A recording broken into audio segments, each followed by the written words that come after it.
Statistics एक ऐसा topic है जो बेसिकली किसी पर्टिकुलर या किसी भी कॉम्पिटिटिव एग्जाम के सिलेबस में तो नहीं लाई करता, मतलब एंट्रेंस एग्जाम के, बट इसके टर्म्स और इसके कुछ कंसेप्ट्स जो फ्रिक्वेंटली पूछे जाते हैं। और जैसे लास्ट 2 इयर्स में हमने देखा कि स्टैटिस्टिक्स से क्वेश्चन जो टेस्ट में पूछे गए थे वो मोर ऑफ थ्योरेटिकल ही थे। There was no calculation, there was no numericals, है ना, न्यूमेरिकल और कोई मैथ्स ओरिएंटेड कुछ भी नहीं था, बट कंसेप्ट ओरिएंटेड क्वेश्चंस थे एक दो।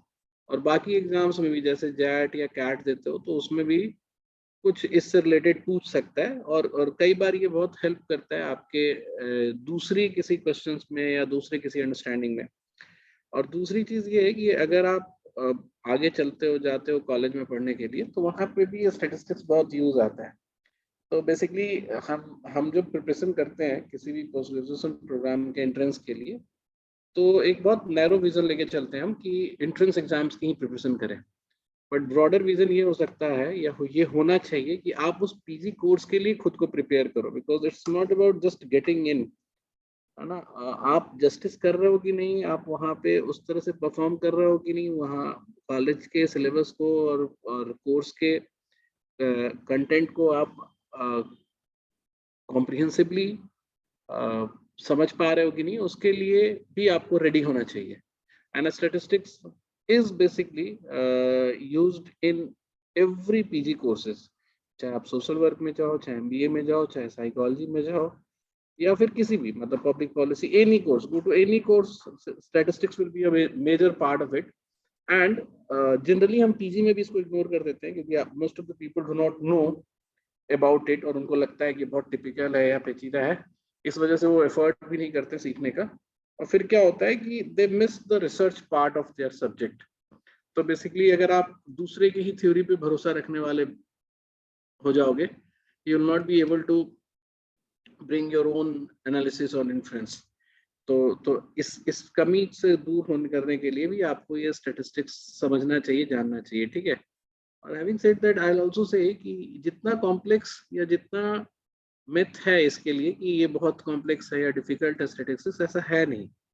तो एनीवे, मतलब मैं क्या करूंगा अभी आज की क्लास में, और एक क्लास प्रॉब्ली और होगी, उस दोनों क्लास में मैं बहुत कंसेप्चुअल अंडरस्टैंडिंग आपको प्रोवाइड करूंगा, so that you will be able to know all the terms, है ना। You will be able to know what are the key differences between two different terms and what are the key component of definition of any term, ठीक है। ये सब चीजें आप समझने की कोशिश करोगे और आपके एग्जाम में भी इसी से रिलेटेड क्वेश्चंस आएंगे। रही बात कैलकुलेशंस की, तो once you understand the concept, है ना, उसके बाद कैलकुलेशन तो पता ही है आपको, आजकल के टाइम में कंप्यूटर, लैपटॉप कैलकुलेटर भी कर देता है। So how you are getting value is not that important, that value represents what is very important. तो स्टैटिस्टिक्स, पहले तो ये समझो कि it's just started with compiling data, कैसे कंपाइल करें। जैसे हम भी बचपन में होते थे, या तुम लोग बच्चे में होते होगे, तो कोई इन्फॉर्मेशन लेते होगे तो उसको टेबल्स में रखते होगे, या फिर आप समझो कि ऐसे कंपाइल करने का भी समझो कि जब आप अपने स्कूल बैग को सजाते हो या फिर अपने अलमीरा को सजाते हो बुक से, तो आप कोशिश करते हो साइंस की एक जगह, आर्ट्स की एक जगह, कॉपीज एक जगह, स्टेशनरी आइटम एक जगह। So similar to this we arrange data, है ना। तो डेटा को अरेंज करते हैं, डेटा को डिफरेंट डिफरेंट टाइप से हम डिस्प्ले करते हैं, बार डायग्राम, है ना, पाई चार्ट, ये स्टार्ट्स ऑफ इकोनॉमिक्स है। And by doing this what we do is we make data easy to read, easy to find information from that, so that कोई नया बंदा, कोई नया आदमी जो जिसने डेटा ये कंपाइल नहीं किया है, वो भी उसको देख के he can reach, he will be able to reach the concerned value very easily। जैसे आप ईयर वाइज कर देते हो, मंथ वाइज कर देते हो, तो किसी किसी को पर्टिकुलर ईयर के पर्टिकुलर मंथ का सेल्स डेटा जानना है, तो you will easily go with the table की जैसे यहाँ पे ईयर है और यहाँ पे हमने मंथ डाल दिया, तो 2014 के फरवरी में कौन सा डेटा होगा, तो he can be easily locate, he can easily locate the data because of this representation, ठीक है। तो इस तरह के रिप्रेजेंटेशन एक एक इंफॉर्मेशन को, डेटा को एक कॉम्प्रिहेंसिव वे में, डिजाइंड वे में रिप्रेजेंट करना, ये सब डिस्क्रिप्टिव स्टैटिस्टिक्स है। एक तरह से, ठीक है। इसमें हम डिस्क्रिप्टिव वे में डेटा को रिप्रेजेंट करते हैं and we use different tools there, histogram, line graph, है ना, पाई चार्ट, ऑल सब चीजें यूज करते हैं। उसके बाद आता है inferential. Inferential statistics is something when you try to extract information out of that data. Information जैसे मतलब कई मॉडल्स हैं इंफॉर्मेशन आउट करने का। जैसे आप ऐसे समझो कि कोई बोलता है कि एजुकेशन एडिटेक, मतलब एजुकेशन टेक्नोलॉजी का मार्केट जो है वो आज से 5 साल बाद it will B $100 billion market. Somebody says, if somebody says this data. So what he did, he actually extracted the information out of all the descriptive data presented there with him. या फिर आप ऐसे समझो कि अगर हम कभी ये बोलते हैं कि people who actually मतलब follow the natural diet and are very less prone to cancer. तो ये जो इंफॉर्मेशन हम एक्सट्रैक्ट करते हैं, या फिर आप ऐसे समझो कि हम ऐसे बोलते हैं कि 1 out of 5 Indian children are very much मतलब माइट बी साइकोलॉजिकली और मेंटली इल। तो ये जो इस तरह के जो इन्फॉर्मेशन हम एक्सट्रैक्ट करते हैं, ये प्रोबेबिलिस्टिक मॉडल है या फिर इन्फेरेंशियल मॉडल के अलग अलग भी वो होते हैं, मॉडल्स होते हैं। Probability is one of the thing. So we try to extract information out of data which is given there. ऐसा जरूरी नहीं है कि exact information होगा, ऐसा जरूरी नहीं है कि this information will have मतलब certain level of credibility. But of course, जैसे जैसे आप stats पढ़ना शुरू करोगे, statistics पढ़ना शुरू करोगे, तो you'll find कि probability से बाहर जाना भी बहुत difficult होता है। तो जैसे for an individual, he can defy probability, but as a group we cannot defy probability. जैसे मान लो कि आप जैसे किसी प्रोडक्ट को सेल कर रहे हो, तो प्रोडक्ट का मार्केट ही अगर 200 करोड़ रुपए का है, तो आप किसी एक बंदे को कस्टमर बना सकते हो, who is not the customer, but you can not increase the market from 200 crore. तो क्योंकि एक प्रोबेबिलिस्टिक लिमिट होती है, एक स्टैटिस्टिकल लिमिट होती है, that you understand and you work according to that. Similarly, जैसे अगर आप कोई इंफॉर्मेशन देते हो, तो यू टेंड टू से कि हम 98% कॉन्फिडेंस पे ये देते हैं या 99% कॉन्फिडेंस पे देते हैं। तो स्टैटिस्टिक्स डिफाइंस कि how this particular confidence level you achieve, या 95% कॉन्फिडेंस लेवल पे हम ये इंफॉर्मेशन दे रहे हैं, मतलब 95% चांसेस हैं कि ये इंफॉर्मेशन सही हो। तो ठीक है, उसमें कोई एक पर्टिकुलर टाइम वो इंफॉर्मेशन गलत हो सकता है, लेकिन अगर 100 बार सिमिलर 100 टाइम्स अगर सिमिलर इंफॉर्मेशन अगर वो देता है, तो 95 टाइम्स वो सही होगा। तो ये जो फिगर्स हैं, ये जो एक्यूरेसी है, ये जो क्रेडिबिलिटी है, ये स्टैटिस्टिक्स के थ्रू भी अचीव है ना। और it's not guess, it's not forecasting, it's not finding data और इंफॉर्मेशन और प्रेडिक्शन बाय टैरोट कार्ड, और ऐसा कुछ नहीं है। we do it through mathematical modeling, reasoning, and it has been so useful so that कि अगर आप तुम पूरा बिजनेस वर्ल्ड देखो, पूरी गवर्नमेंट की पॉलिसीज देखो, इनफैक्ट साइकोलॉजी के रिसर्च देखो, everything based out of it, है ना। तो we as a society, we as a मतलब पॉपुलेशन या गवर्नमेंट या nature, we don't defy the law of probability, है ना। वेरी मतलब ऐसा नहीं है कि हमेशा हम एक्सेप्शन क्रिएट करते हैं। So exceptions are there, exceptions might be there, but वो बहुत रेयर होता है। तो आप दो चीजें समझे, एक तो डिस्क्रिप्टिव जिसमें इंफॉर्मेशन को अरेंज करना, ये ध्यान रखना है, बस बेसिक डिफरेंसेस ध्यान रखना है, इंफॉर्मेशन को अरेंज करना in different different ways. Inferential, through that descriptive arrangement of data, आप उससे इंफॉर्मेशन एक्सट्रैक्ट करते हो। ऑल्दो मैं यहाँ भी इंफॉर्मेशन बोल रहा हूँ, यहाँ भी इंफॉर्मेशन बोल रहा हूँ, बट जो बेसिक वो होता है वो यही होता है, डेटा के बाद इंफॉर्मेशन होता है। मतलब there are some data, but these can used as information also. But data को थोड़ी एनालिसिस करोगे तो इंफॉर्मेशन बनेगा, और इंफॉर्मेशन को थोड़ा एनालिसिस करोगे तो नॉलेज बनेगा। And when you are able to use that knowledge, then it will be called wisdom. ठीक है, तो ये साइकिल है, and in this cycle we try to make ourself capable. तो कभी कभी डेटा इज इटसेल्फ इंफॉर्मेशन, और कभी कभी information itself act as a data, because आप उस इंफॉर्मेशन को एनालाइज करके फर्दर और इंफॉर्मेशन एक्सट्रैक्ट करना चाहते हो। तो इसीलिए डेटा और इंफॉर्मेशन इंटरचेंजेबल हम यूज कर ले रहे हैं, बट ऐसा है नहीं। ठीक है, तो रॉ स्टेज पे हम डेटा बोलते हैं, उसकी फर्स्ट एनालिसिस या फर्स्ट रिफाइन करके हम उसको इन्फॉर्मेशन बोलते हैं, ठीक है। इसके बाद दो टर्म और है, सर्वे और सेंसस। सर्वे इज लाइक एक पॉपुलेशन है, उस पर आप कोई भी रिसर्च करते हो, कोई भी आप उस मतलब पॉपुलेशन के ऊपर आप कोई स्टडी करते हो तो वो सर्वे कहलाता है। और सेंसस ऐसा होता है कि जैसे आप जब पूरी पॉपुलेशन को कंसिडर करके करते हो, तो जैसे मान लो कि अगर किसी सिटी में 10 लाख लोग हैं, तो आप एक तरीका ये भी हो सकता है कि हम इसमें से एक सैंपल ले ले 2000 लोगों का और उस पे रिजल्ट्स निकाल के हम बोल दें कि ये सिटी ऐसा सोचता है। और एक तरीका हो गया कि 10 लाख से 10 लाख पूरे सारे लोगों को लेकर हम रिसर्च करेंगे, तो ये सेंसस कहलाता है when we use the entire population for our research, ठीक है। तो आपका ये सेंसस कहलाता है, ठीक है। यहाँ तक तुम लोग समझ में आ गया? बोलो फटाफट। Yes sir. Very yes sir. तो अब इसके बाद आता है कि जैसे मान लो, ध्यान रखना कुछ भी टफ नहीं है, कुछ भी वो नहीं है, बस बेसिक जैसे आप किसी अपने दोस्त से बात करते हो and just try to listen what he is saying और व्हाट शी इज सेइंग, है ना। आपसे पूछा जाए तो आपने कम से कम 15-20 दोस्तों की पूरी लाइफ हिस्ट्री बता सकते हो, because you have listened very carefully about all the pain and plight she और ही हैज डिटेल्ड टू।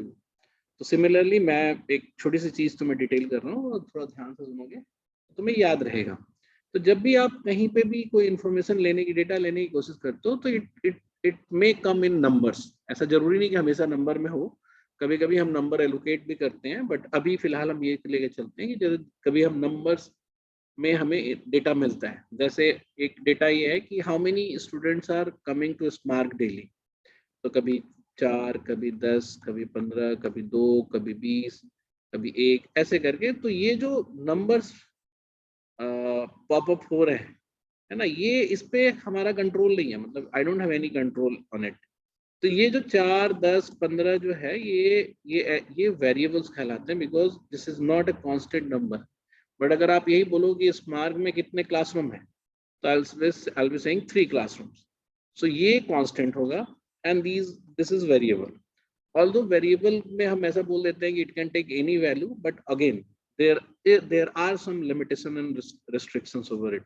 जैसे अगर हम number of students की बात कर रहे हैं तो वो कभी point में नहीं होगा, तो there will no way कि हम कभी बोलेंगे 10.5 students है, और number of students cannot go beyond a certain number। जैसे मान लो अगर हम बोलते हैं कि हमारे पास 90 स्टूडेंट्स हैं, तो मतलब इन any case it will not go beyond 90, और इसको और थोड़ा लिमिट करोगे तो हम बोलेंगे कि चलो इसमें आउट ऑफ दिल्ली के 30 बच्चे हैं, तो in any case it will not go beyond 60।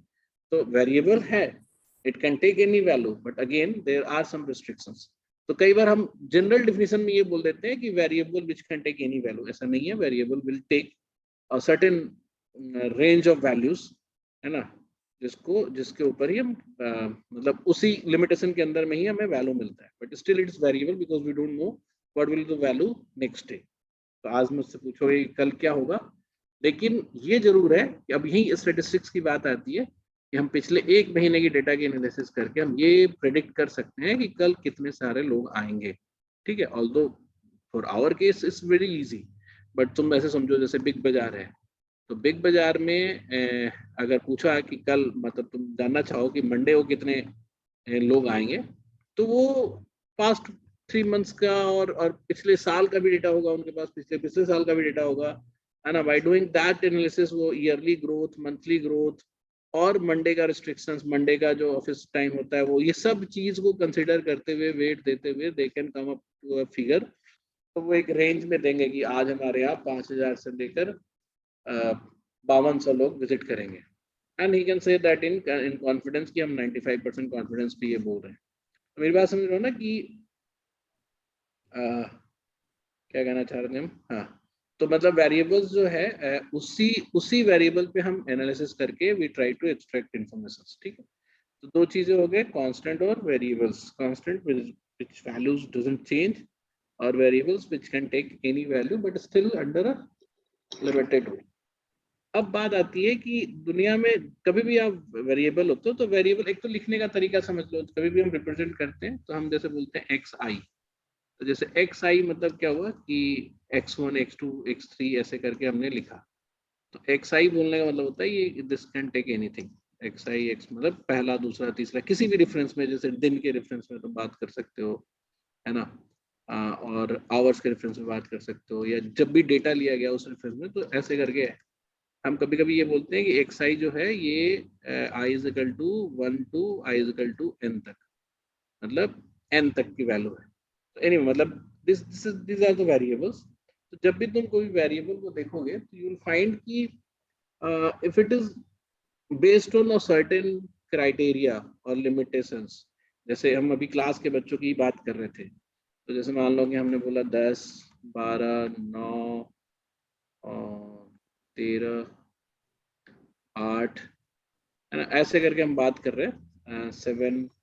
तो अगर हम ऐसे कुछ बोल रहे हैं तो ये क्या होगा कि चूंकि इसी क्लास में आने वाले बच्चों का है, तो this data will have a central tendency, मतलब it will move around a certain number, ठीक है। मतलब अगर तुम ध्यान से देखोगे तो ऐसे तुम बोलोगे अरे 9-10 के लगभग में आपके पास डेली बच्चे आते, तो you not pick the figure 13, you not pick the figure 7, आप मिड बिटवीन ऐसे बोलोगे। तो ये जो नेचर है डेटा का, एक फिक्स वैल्यू के अराउंड मूव करने का, ऐसा नहीं कि वो बीच वाली वैल्यू होगी, फर्स्ट और लास्ट के एकदम बीच में। हो सकता है जैसे मान लो अगर हमने बोला कि किसी दिन एक भी बच्चा आया था, और बहुत सारे दिन एक हमेशा 10 से ज्यादा या 10-11 ऐसे आता है, तो इस एक से आपको चेंज नहीं करना है। जैसे ऐसा नहीं कि 1 और 13 के बीच में 6.5 आता है तो हम सेंट्रल वैल्यू 6.5 दे। So there will be a value out of all these values, और हो सकता है इससे अलग भी हो, जिसके अराउंड मूव करता है डेटा। तो इसी चीज को हम बोलते हैं सेंट्रल टेंडेंसी, ठीक है, सेंट्रल टेंडेंसी, कि इसके अराउंड मूव करता है। और अगर अगर कभी इस पूरे वैल्यूज को, इस पूरे वेरिएबल्स को एक ही नंबर से बताना है, तो हम उस सेंट्रल टेंडेंसी का बता सकते हैं। जैसे मतलब तुम आम भाषा में हम क्या बोलते हैं, 10 के आसपास बच्चे आते हैं, तो ये जो 10 का फिगर है, ये सेंट्रल टेंडेंसी में 10 के आसपास रोम करता है। And we what we are doing right now is we are representing the entire variables with 10। तो अब ये जो हुआ ये 10 के आसपास का है, तो ये बहुत डाइसी फिगर है, मतलब it doesn't have any scientific क्या बोलते हैं, साइंटिफिक कैलकुलेशन का कोई वो नहीं दिया हमने अभी तक। हमने 10 देख कर एक ऑब्जर्वेशनल वैल्यू ले लिया कि इसके आसपास है। बट अब सोचो कि हम स्टैटिस्टिक्स चाहते हैं यूज करना, और हम उसको शेयर करना चाहते हैं, हम उस डेटा को शेयर करना चाहते हैं, उस डेटा को डिफरेंट कम्युनिटीज में भेजना चाहते हैं। So in that case you need to come up with a scientific way to define कि सेंट्रल टेंडेंसी कैसे मेजर करें, ठीक है, और सेंट्रल टेंडेंसी को कैसे डिफाइन करें। क्योंकि एक कॉमन मेथड होगा तो एवरीबॉडी विल नो कि how that value of 10 has come up, ठीक है। बट इसको जब देखा गया तो people find कि there are different kind of central tendency। तो जब सेंट्रल टेंडेंसी को अब डिफाइन करेंगे हम, तो 3 तरह का मेजरमेंट है। सो मेजर्स ऑफ सेंट्रल टेंडेंसी, अगर आप ऐसे सोचो। सर हाँ सर एक बार सेंट्रल टेंडेंसी की मतलब थोड़ी डेफिनेशन टाइप बता दोगे? मतलब मुझे समझ तो आ गया, बट अगर लिखने के लिए। लिखने के लिए देखो, डिफिनेशन जो है, any particular statement which basically covers the entire component of that terminology is definition। तो बेसिकली तुम बना सकते हो कुछ भी, कोई डेफिनेशन कुछ भी, but central tendency is like every data है ना, every set of variables basically tends to move around a certain value, ठीक है। और उसी certain value को मूवमेंट, मतलब इस नेचर को हम सेंट्रल टेंडेंसी बोलते हैं, ठीक है। और उस वैल्यू को हम सेंट्रल टेंडेंसी नहीं बोलेंगे कि तुम समझ रहे हो, central tendency is not a noun, है ना, it's a kind of, yes sir. हाँ, एडजेक्टिव और एडवर्ब एक तरह से है। तो उसको मेजर्स ऑफ सेंट्रल टेंडेंसी बोलते हैं। तब हमारे पास 3 डिफरेंट वर्ड्स आते हैं व्हिच वी कॉल नाउन। तो मेजर्स ऑफ सेंट्रल टेंडेंसी जो होगा, पहला मेजर होता है मीन, दूसरा मेजर होता है मीडियन,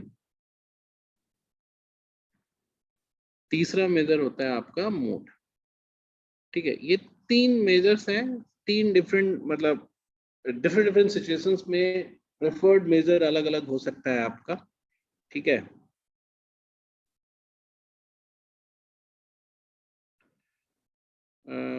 क्या लिखा हुआ है इसमें, I just realize God what all was visible, इसका क्या मतलब होता है?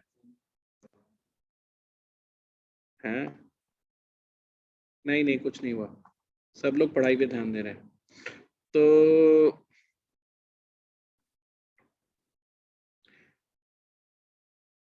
ये है, स्क्रीन तो दिख रहा होगा ना तुम लोगों को? Yes, sir, it's visible. ठीक है, तो ये 3 तरह के मेजरमेंट्स हैं। हम पहले इन सब के अलग अलग डेफिनेशन बता देते हैं, and then I try to tell you कि in what case you will use what, or what is preferred measure of central tendency for different type of cases. तो सबसे पहले तो अगर हम बात करें मीन की, तो ये बस एवरेज है। अगर आप लोगों में से सबने एवरेज पढ़ा है यहाँ पे, जैसे सम ऑफ ऑल डेटा है ना, जैसे इसको एक्स आई, ये नोटेशन होता है सम का, और एक्स आई मतलब जितने भी डेटाज हैं, और डिवाइडेड बाई एन मतलब जितने एन तक हैं तो एन। तो ये जो नोटेशन है जिसके थ्रू हम एवरेज निकालते हैं, तो ये आपका रिप्रेजेंटेशन ऑफ मीन है। मोस्टली हमको तो लगता है कि 90% of the cases we use mean to represent central tendency, but ऐसा हमारे नेचर में है, बट तुम देखोगे कि there are situations where mean is not that useful. तो ये आपका मीन रिप्रेजेंटेशन है मीन का, और ये इसका एक फायदा ये है, मतलब प्रोज में अगर देखो तो इसका एक कैलकुलेशन का मेथड है, मतलब we can just calculate it, or this is a mathematical value of central tendency. Although median और mode भी mathematical है, but it's not that mathematical. हम इससे किसी फार्मूला से नहीं निकालते, इससे हम ऑब्जर्व करके निकालते हैं। और मीडियन जो होता है, it is just like central value.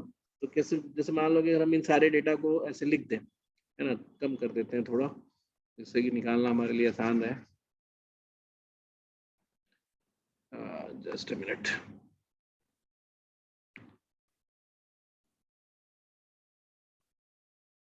जैसे मान लो इतने डेटा है, तो अगर हम इसका अगर हम मीन निकालें, तो आपको पता ही है मीन के लिए तो आप सबको अरेंज करके देख ले, तो जैसे 12 का 2 हम इसको 8 को दे देंगे, 13 का 3 7 को दे देंगे, और 11 का 1 9 को दे देंगे, तो एवरीबॉडी विल बी 10। तो अगर हम इसको ऐड भी करें 10 + 12 + 9 + 13 ऐसे करके, और डिवाइडेड बाई 1 2 3 4 5 6 7 है, तो ये हमारा मीन होगा, और ये वैल्यू आएगी 10। तो ये हमारा मीन है, ठीक है।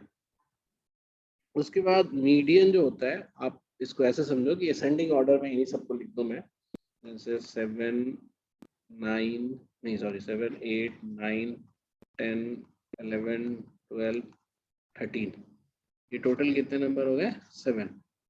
तो मीडियन जो है इज जस्ट मिडिल वैल्यू, जो भी मिडिल वैल्यू है वो आपका मीडियन है, ठीक है। तो ये मिडिल वैल्यू जो है वो आपका, मतलब अगर वो भी मिडिल कैसे आया, क्योंकि ऑड नंबर्स ऑफ वैल्यूज हैं, तो मिडिल वैल्यू आपको मिल जा रहा है। अगर इवन नंबर ऑफ वैल्यू हो, जैसे मान लो कि अगर 3 4 5 8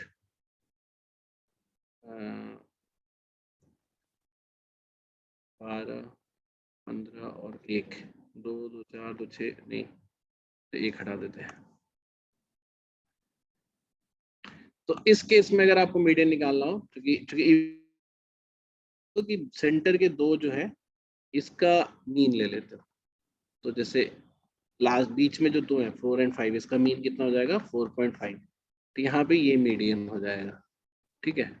तो मीडियन जो है आपका basically how to define it, when we arrange the data in ascending order और डिसेंडिंग ऑर्डर, तो जो सेंट्रल वैल्यू है उस केस में वो हमारा मीडियन है। तो जैसे मान लो कि कभी कभी क्या होता है, मैं अब इसका यूज का बता दूं। जैसे मान लो कि किसी कॉलेज की प्लेसमेंट्स की बात हो रही है, तुम देखते हो कि कॉलेज में एमबीए कॉलेज है या कोई भी पोस्ट ग्रेजुएशन कॉलेज है, उसमें क्या हुआ, कुछ बच्चों ने ऑप्ट आउट कर दिया, और कुछ बच्चों को फॉरेन प्लेसमेंट वगैरह मिल गई, कुछ बहुत हाई पैकेज पे, जिनकी उनके कंट्री में तो उतनी वैल्यू नहीं है, but converted in Indian rupees it becomes a lot. तो जब आप इसका एवरेज निकालते हो, तो कई बार 8 लाख का 10 लाख का एवरेज निकल जाता है। तो ये बहुत बड़ा लगता है, बट तुम देखोगे कि there are just 2 or 3 people who are earning like 300 lakhs per annum, है ना। और तो वो अगर कोई 300 lakhs तो बहुत ज्यादा हो गया, जैसे मान लो कोई 30 lakhs पर एनम का फॉरेन करेंसी में वो कर रहा है, तो 30 lakhs इज बेसिकली, अगर 8 के हिसाब से देखा जाए, तो वो 4 लोगों के लिए 8 8 लाख पर एनम का वो बना दे रहे हैं। तो एवरेज अगर बड़ा आ रहा है तो दैट डजंट मीन कि मतलब सबको अच्छी प्लेसमेंट हुई है। तो वैसे केसेस में जितने भी अच्छे कॉलेजेस हैं वो क्या करते हैं कि बीच का मतलब वो क्या करते हैं कि जो वैल्यूज हैं, मतलब जैसे जीरो वाली और टॉप वाली वैल्यूज हटा के, है ना, या जीरो वाली रख के, मतलब 80% वैल्यूज का या फिर समझो कि पूरे वैल्यूज का मीडियन सैलरी बताते हैं। तो जैसे अगर मैंने बोला कि मेरे कॉलेज की मीडियन सैलरी जो है वो 7 लाख पर एनम है, तो यहाँ पे तुम्हारे पास एक गारंटी तो है कि at least 50% of people are above 7 lakh per annum. तो जब जब आप किसी कॉलेज की एनालिसिस करते हो और कहीं पे बोलता है कि 7 लाख पर एनम का एवरेज है और कहीं बोलता है 7 लाख पर एनम का मीडियन है, so which data will basically attract you, है ना। इस केस में तुम सोचो, क्योंकि एवरेज जो है it may become very less and और वेरी हाई, डिपेंड्स कि उसकी लीस्ट और हाईएस्ट वैल्यू कितनी है। वैसे मैं तुम्हें एक बहुत सिंपल एग्जांपल बताता हूँ, बहुत इंटरेस्टिंग एग्जांपल भी है वो, कि जैसे मान लो एक नदी है, ठीक है। तो नदी की तो अगर अगर देखा जाए कि अगर एक नदी है ना, आप अपने आसपास की कोई भी नदी वो कर लो और मैं तुमसे बोलूँ कि भाई मेरी हाइट 6 फीट है ना, तो should I go into the river और मैं पैदल चल के पार कर लूँ, तो आप बोलोगे नहीं भाई, आप सेंटर में आपका 20 फीट से ज्यादा गहरा होगा। So you know the highest figure here. That's why you are not saying me to go inside the river. But अगर तुम सोचो कि अगर मुझे एवरेज दे, तो कोई बोलता है कि इस नदी का एवरेज डेप्थ क्या है, तो वो 2 से ज्यादा फीट नहीं आएगा, 2 से 3 फीट आएगा, despite there is a place mass 20 feet, because start में कम भी रहेगा। तो अगर एवरेज डेप्थ अगर किसी ने बोला यार इसका एवरेज डेप्थ 2-3 फीट ही है, that doesn't mean I will go into the river and start running, है ना, और वॉकिंग इन द रिवर, क्योंकि आई नो कि average doesn't matter here, there will be places and there is definite some places जहाँ पे similarly अगर आप share market के रिटर्न्स और वो देखोगे तो everybody these days are saying कि भाई शेयर मार्केट का तो ग्रोथ 10% से 20% है ही। दैट डजंट मीन कि सारे शेयर सारे स्टॉक्स, जैसे मान लो कि एक साल हम बताते हैं, सो इट वाज ईयर 2005-2006 जब पहली बार बहुत बुलिश वे में स्टॉक मार्केट बढ़ा था, तो उसमें शेयर मार्केट जो था 5,000 से लेके 5,000 की वैल्यू जो है 10,000 हो गई थी बहुत जल्दी। सो अब तुम सोचो कि इतने थाउजेंड्स ऑफ शेयर्स होते हैं, है ना, ऑल दिस ग्रोथ वेयर, एक मिनट जरा सा होल्ड करोगे तुम।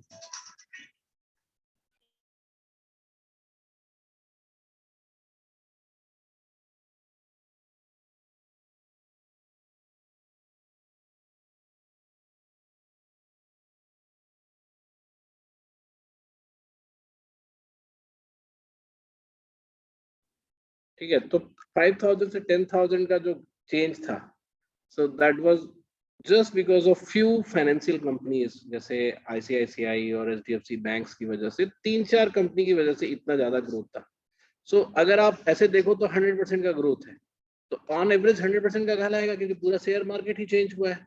बट द इंटायर मार्केट, है ना, other than these financial institution was not working good, उनकी ग्रोथ जो है 2 से 3% भी नहीं थी। तो पॉइंट ये है कि average is not always a true representation of central tendency, ठीक है। तो आपको मीडियन भी यूज करना, आप बोलोगे सर मीडियन भी तो जरूरी नहीं कि बहुत अच्छा ही है, बट एटलीस्ट मीडियन में यू कैन गारंटी कि हाँ half of the things is above this, है ना। तो अगर आपको प्रोबेबिलिटी वाइज दिखाया जाएगा तो ये कह सकते हो कि मेरी 50% चांस है कि मेरी 10 से ज्यादा अगर ये प्लेसमेंट फिगर है तो 10 लाख से ज्यादा का प्लेसमेंट मिलेगा, ये इस तरीके से। सो although median is not, again not a very great way to represent central tendency, but many of the times it works better than mean। और ऐसा नहीं कि मीन का यहाँ पे कम हो गया, mean it itself has a meaning in it, और इसका बहुत फायदा होता है। उसके बाद मोड है, जैसे मान लो कि अगर तुम ऐसे एक डेटा लो कि इंडियन फैमिलीज, है ना, कितने मेंबर्स होते हैं मतलब एक फैमिली में, तो जैसे अगर ये सर्वे किया जाए तो तुम देखोगे 2, 4, 8, 5, 5, 6, 5, 4, है ना, 7, 5, 5, 3, 5 ऐसे करके है। So what you see here is कि इस केस में अगर आपको दिखाना हो कि किसके अराउंड घूमता है, तो आई विल बी सेइंग कि ये 5 का जो फिगर है इसकी फ्रीक्वेंसी बहुत है। तो इसी को, जिसकी सबसे ज्यादा फ्रीक्वेंसी होती है, उसको हम मोड बोलते हैं, ठीक है। और जैसे मान लो कि अगर अब तुम्हें एक यूज बताते हैं हम इसका, जैसे मान लो कि यू वांट टू स्टार्ट वो क्लोथिंग ब्रांड, ठीक है। तुम शर्ट्स बना के बेचना चाहते हो जेंट्स के लिए, ठीक है। and in start you want to start with your local market, or let's say a small town. तो अब चूंकि you are starting your business, तो you will not be having that leverage कि आप हर साइज की शर्ट जो है 38, 39, 40, 41, 42 ऐसे हर साइज की शर्ट्स जो है आप उतने क्वांटिटी में बनाओ। और since even if you know that कम ज्यादा का भी थोड़ा लगा लो, तब भी you can not create all the. तो which size shirt you should basically create. तो आप उस केस में क्या होता है, जब सर्वे लेते हो तो आप सबसे पूछते हो आपकी शर्ट साइज क्या है, तो कोई 36, 38, 40, 40, 40, 42, फिर 40, फिर 38, फिर 40। अगर ऐसे आपने देखा 39, 40, तो आपको दिखता है कि जो मेजोरिटी है वो 40 पे है। So that means the mode is 40। तो आपका यहाँ पे डिसीजन क्या होगा कि you will try to create size 40 shirt first और इन हाई नंबर्स। तो इस तरीके से सिमिलरली जो कार वाले हैं, वो मतलब हमेशा जो बड़े प्रोडक्ट्स होते हैं उसमें कोई छोटा छोटा डिसीजन लेना भी बहुत बड़ा वो होता है, रिस्क होता है। तो थ्रू और वर्ल्ड वाइड जो कार होती थी वो 4 सीटर कार ही अपने आप को रिप्रेजेंट करती थी। So it's one company who basically identified कि इंडियन फैमिली का जो मोड है फैमिली मेंबर्स का वो 5 है ना। और इवन 6 और 7 भी है, तो 5 पीपल एट वंस मतलब ज्यादा चाहते हैं। तो that's mode figure and then they started claiming की उनकी गाड़ी जो है 5 सीटर। तो पॉइंट ये है कि कई जगह पे mode is more useful then median और मीन। ठीक है, ये बात समझ में आ गई तुम लोगों को? तीनों का डिफिनेशन और तीनों का जैसे अब जैसे कभी क्या क्या होता है ना कि आप बोलोगे सर मोड और मीडियन कैलकुलेट करने का तो बहुत सारा तरीका होता था, वो टेबल्स होते हैं। अगर आप मुझे टेबल दोगे तो बिना फार्मूला का भी हम लोग आइडेंटिफाई कर सकते हैं मोड और मीडियन, ठीक है। तो वो आगे कभी क्वेश्चंस अगर हम करना चाहें तो कर सकते हैं, बट अभी उसकी जरूरत नहीं है, ठीक है। किसी किसी सब्जेक्ट के प्रोग्राम में ये हो सकता है कि वो पूछे, तो वो हम आगे कर लेंगे। बट अभी फिलहाल तुमको ये 3 चीजें जाननी जरूरी है। और इस पे कई बार ये भी पूछ देता है कि जैसे एक सेट ऑफ नंबर दे देगा और बोलेगा कि इसका मीडियन इसके मोड से कितना ज्यादा है, या फिर इसका मीडियन जो है इसके मीन से कितना ज्यादा है। तो that means you just want need to know कि मीडियन का मतलब क्या होता है और मोड का मतलब क्या होता है, ठीक है। तो ये आपका सेट। को 2 चॉकलेट पूरी दे दी, मैं ये नहीं दूंगी, बिल्कुल भी नहीं दूंगी। अरे बोलता रहे। कौन है ये?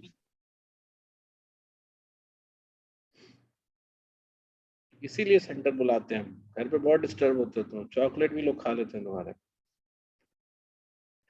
So anyway, मतलब we had created these slides to explain that, तो मैंने उसी स्लाइड में एक्सप्लेन कर दिया सारा। So you know mean क्या है? xi divided by n, मतलब sum of all x variable divided by n, ये मीन है। इसको हम अरिथमेटिक मीन भी बोलते हैं, है ना। और इसको हम एवरेज भी बोलते हैं। मीडियन जो है वो सेंट्रल वैल्यू, मतलब बीच वाली वैल्यू हो गई सेंट्रल वैल्यू। इस अगर ऑड नंबर्स ऑफ ऑब्जर्वेशंस हैं, ऑड नंबर्स ऑफ ऑब्जर्वेशंस, और या फिर मीन ऑफ 2 सेंट्रल वैल्यूज।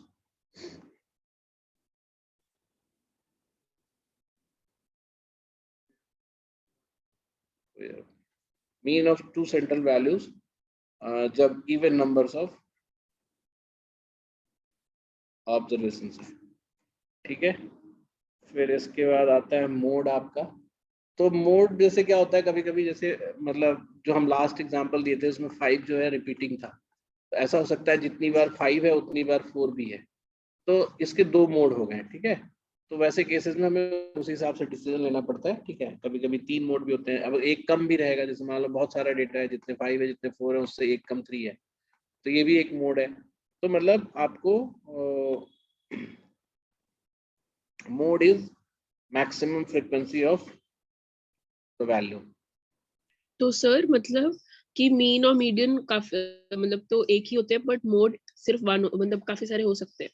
दो हो सकता है मतलब बेसिकली, मतलब 2 3 मतलब हाँ काफी सारे हो सकते हैं। जब बहुत सारा डेटा और 4 5 डेटा ऐसे हैं जो, अब जैसे मान लो कि अगर हमने 5 यूनिक नंबर लिख दिए 5 7 8 9 10 15, तो अब इसमें इसमें तुम क्या मोड लोगे बताओ, क्योंकि सब कोई भी फ्रीक्वेंसी नहीं है, बट इसमें भी अगर मोड किसी को लेना ही है तो ये देखता है कि 5 भी दूर है 15 भी दूर है, ये सारे आपस में पास पास हैं, तो 8.5 का आपने मोड दे दिया। ठीक है। और इस केस में आपका मीडियन भी देखो, ये भी अगर हम अरेंज किए हुए हैं तो मीडियन भी 8.5 हो गया, लेकिन इसका एवरेज अलग हो जाएगा। एवरेज क्या हो जाएगा 5 + 7 + 8, मतलब यहाँ तक का एवरेज बताते हैं हम कितना हो जाएगा। एवरेज लगभग थोड़ा सा ज़्यादा होगा 8.5 से। ठीक है। तो मतलब ऐसा जरूरी नहीं है कि फ्रीक्वेंसी दिखे ही, but as per definition it is like maximum frequency. Sir but होता है मतलब ना कि ऐसे statistician have arrangement for everything. अब फ्रीक्वेंसी अगर नहीं है maximum, they still can find mode with some logic in it. क्या कह रहे हो बताओ। सर मतलब ऐसे केस में जिसमें फ्रीक्वेंसी मतलब क्लियर नहीं दिख रही है, मीडियन से हो सकता है मतलब मोड। मीडियन को मोड बोलना जरूरी नहीं है। अब जैसे मान लो कि ऐसे ऐसे डेटा है 1 2 5 5 6 8 8 नहीं, ऐसे कर लेते हैं 1 2 5 6, यहाँ लिख लेते हैं 12 13 14। तो अब तुम देखो यहाँ पे मीडियन 6 है, बट मोड हमें 13 देना पड़ेगा, क्योंकि इसके आसपास की डेटा रिपीट हो रही है ना।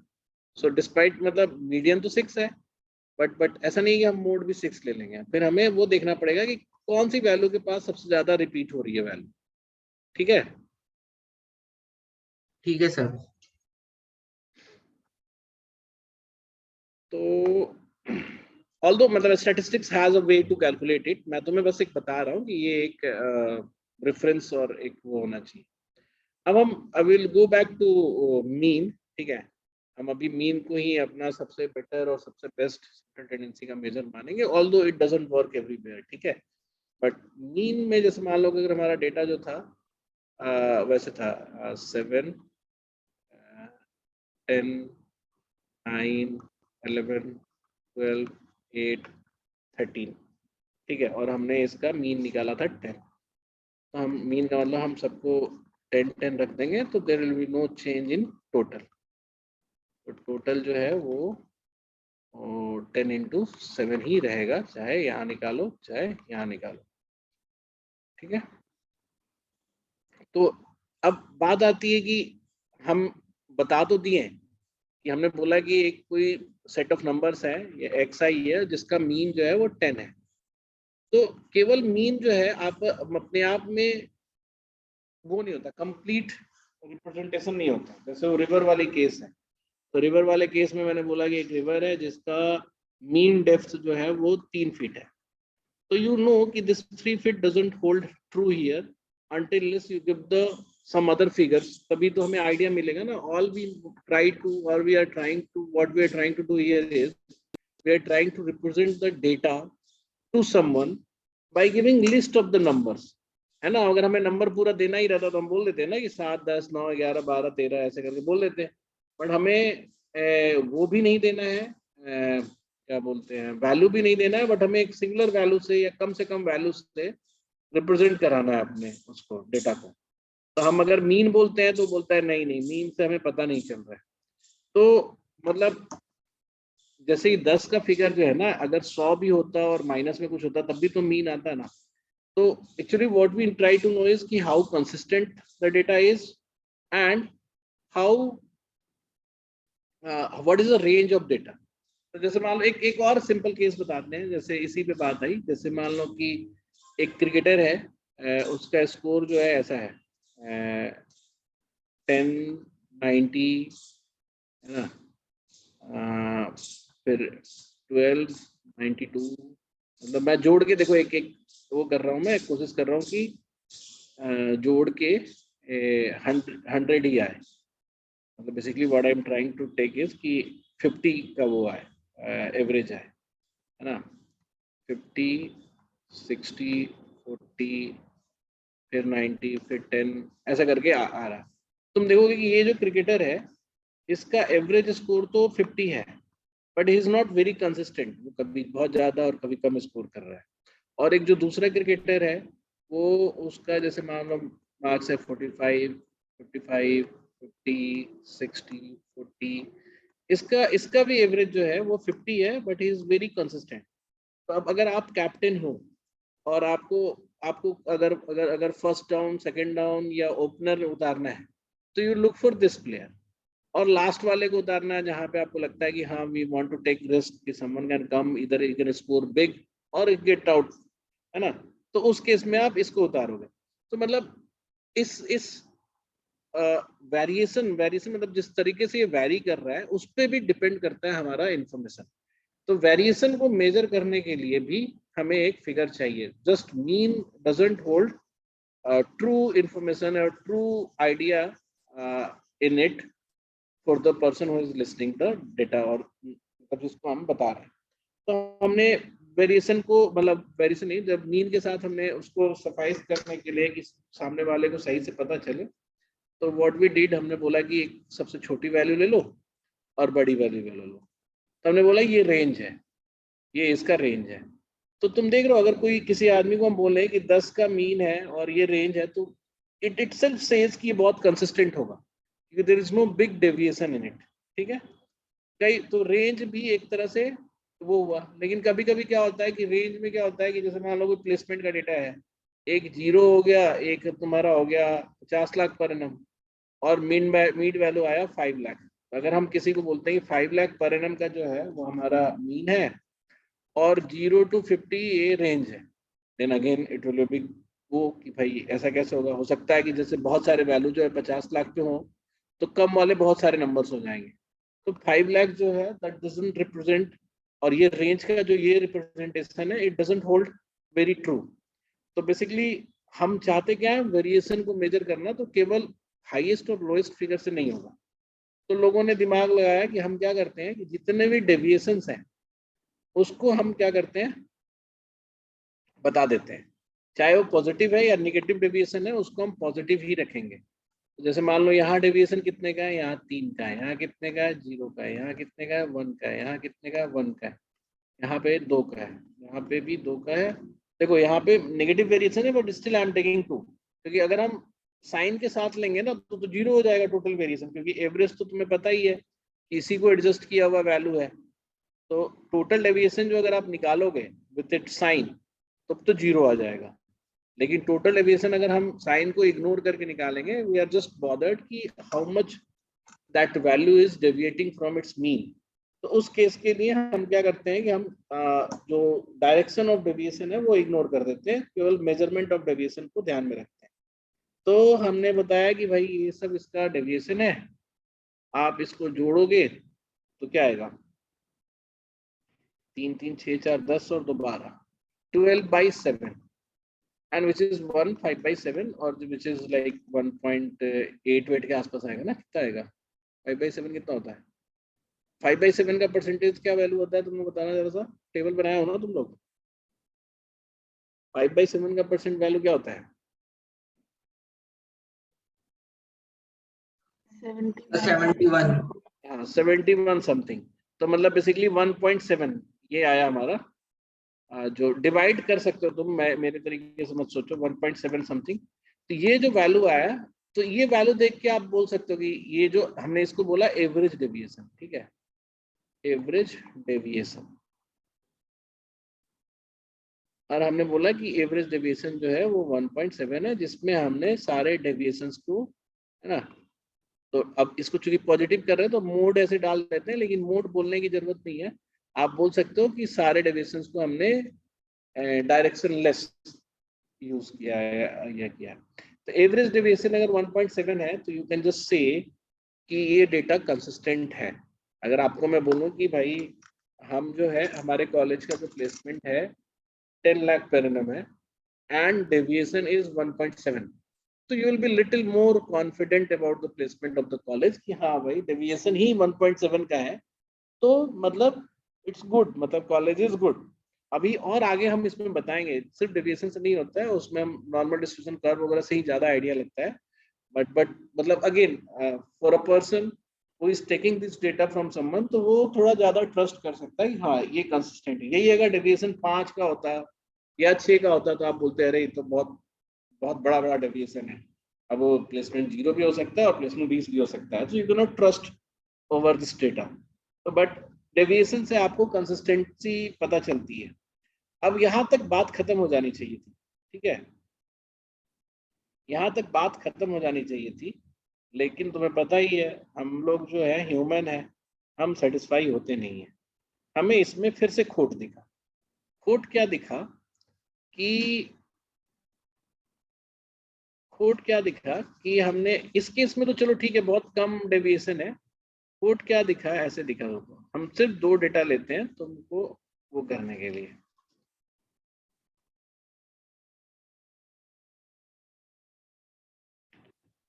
या 3 डेटा लेते हैं, 1, 3,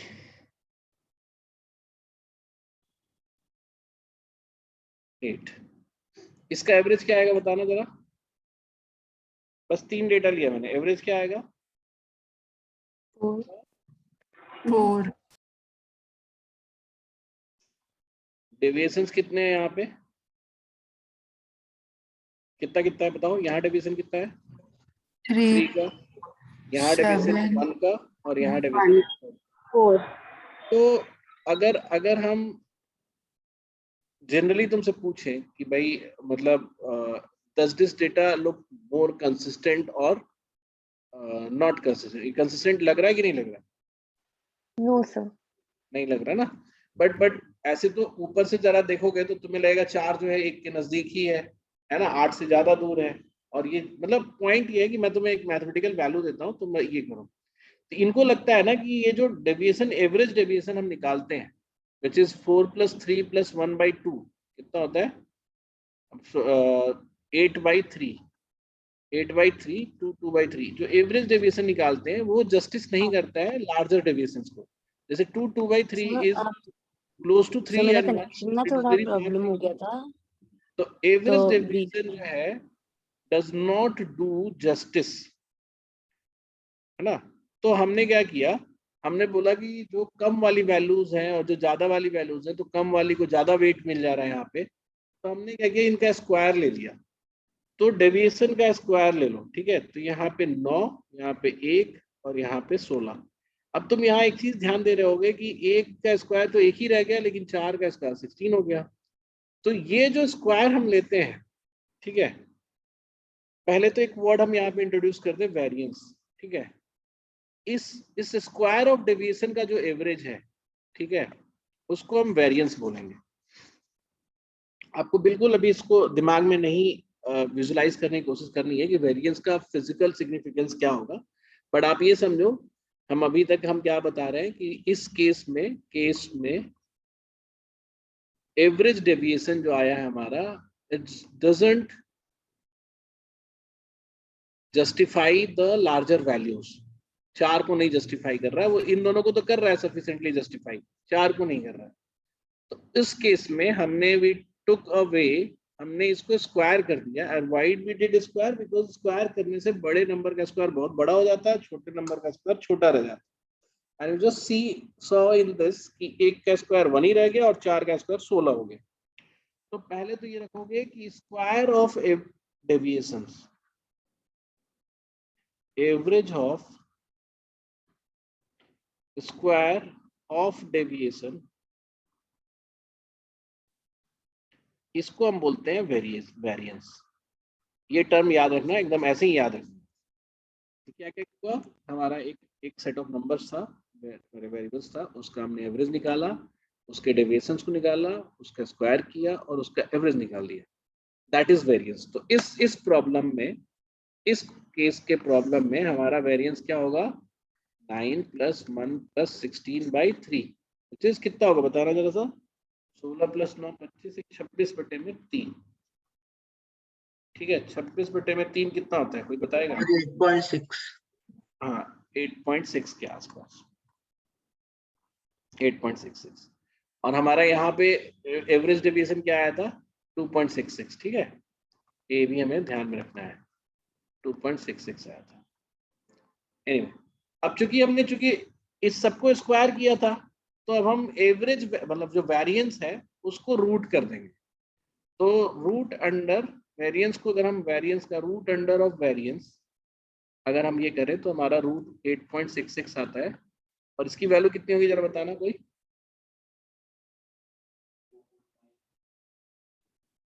देखो 2.9 के आसपास आ रहा है कुछ? 2.94। हाँ 2.94 आ रहा है, which is bigger value than 2.66। दिख रहा है ना? जो हमारा एवरेज डेविएशन आया था वो 2.66 था, और जो हमारा ये जो वेरिएंस का रूट आ रहा है वो 2.96 है। तो साइंटिस्ट लोगों ने क्या बोला कि ये जो 2.96 है, now this is doing the justice with 4 also. जो हमारा डेविएशन 1 का था, 3 का था और 4 का था, और जो हमारा एवरेज डेविएशन 2.66 आ रहा था which was basically close to 1 and 3, है ना, तो 4 हमारा इग्नोर हो रहा था। तो अभी जब हमने ऐसे वेरिएंस निकाल के फिर उसका रूट ले लिया तो हमारा जो आया वो 2.96 आया। सो साइंटिस्ट रियलाइज कि this would be the better way to calculate variation और डेविएशन। तो इसी को, इस बेटर वे को नाम देने के लिए उन्होंने नाम रख दिया सेंट्रल डेविएशन, मतलब सॉरी स्टैंडर्ड डेविएशन। स्टैंडर्ड क्यों? स्टैंडर्ड मतलब अच्छा, बोलते ना स्टैंडर्ड है इनका, मतलब दुकान स्टैंडर्ड है, टीचिंग स्टैंडर्ड है, किताब स्टैंडर्ड है। तो डेविएशन के अच्छे मेथड को स्टैंडर्ड डेविएशन, और स्टैंडर्ड डेविएशन बेसिकली क्या है? It is better than average deviation. इसलिए याद रहेगा ऐसे अगर तुम लिख दोगे तो, it is better than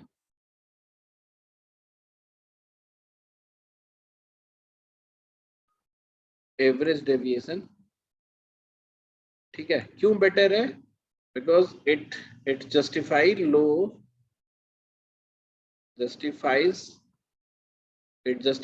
lower and higher values of deviation। Deviation कैसे जस्टिफाई करता है? By squaring it. ठीक है, उसके बाद दो चीजें हो गई। तो उसको स्क्वायर करके, तो पहले हमारा क्या था? पहले हम सारे डेविएशंस को कन्वर्ट किए स्क्वायर में, और उससे हम वेरिएंस निकालें। वेरिएंस क्या है? Average of square of deviation. और फिर इससे हमने निकाला रूट अंडर वेरिएंस करके, इसका नाम रखा SD, स्टैंडर्ड डेविएशन। ये बात समझ में आ गई तुम लोगों को? बोलो, clear to everyone? Yes sir. तो अभी कभी तो तुमसे कोई पूछेगा कि स्टैंडर्ड डेविएशन क्यों बोलते हैं? Standard deviation it is better measurement for deviation than average deviation. और बेटर होने का रीजन क्या है? Because it basically justify the higher और बिगर वैल्यूज ऑफ डेविएशंस। ठीक है, यहां तक तुम लोगों को सब समझ में आ गया? बोलो। तो जो जो उसकी ये है लेसन वाला पार्ट होगा जिसको मतलब तुमको ध्यान रखना है बेसिकली एग्जाम्स के लिए, वो इतना जरूर ध्यान रखना है। और तुमको कैलकुलेशंस के तरीके तुम्हें पता चली गए कि मीन जो होता है वो आपका, अब देखो अलजेब्रिक नोशन कैसे है। मीन जो है वो सारे वैल्यूज का एवरेज है ना, ये हमारा मीन आया। अब अगर हम एवरेज डेविएशन निकालना चाहते हैं तो हम क्या चाहते हैं कि सारे वैल्यूज का जो डेविएशन है एवरेज से, इसको हम x बार बोल देते हैं। ठीक है, ये लिखने का नोटेशन, लिखने का तरीका देख लो। जैसे ये डेविएशन है, अब चूंकि तुमको इसका पॉजिटिव वैल्यू ही लेना है तो इसको हम मोड में रख देंगे, और फिर इसका समेशन डिवाइडेड बाय n। ये क्या होगा तुम्हारा? एवरेज डेविएशन, ठीक है, ये मोड में ले लिया था। तो ये एक बार ये सिंबल्स आप फिर से एक्सप्लेन कर सकते हैं? ये सिंबल है समेशन का, ठीक है।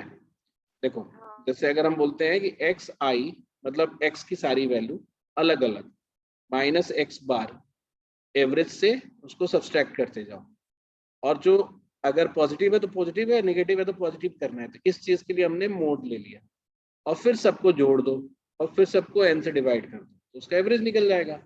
तो दिस इज एवरेज डेविएशन, ठीक है। अब हमें करना है वेरिएंस निकालना। तो हमने क्या बोला, वेरिएंस जो है डेविएशन का स्क्वायर। तो डेविएशन हमारा क्या है, एक्स आई माइनस एक्स बार, इसका स्क्वायर और सारे डेविएशंस का स्क्वायर जोड़ के n से डिवाइड कर देंगे, तो ये हमारा हो जाएगा वेरिएंस, ठीक है। तो फिर हमने बोला कि अभी तो ये स्क्वायर के फॉर्मेट में है, लेकिन डेटा तो हमारा यूनिट मतलब स्क्वायर नहीं है ना, वो यूनिट में है।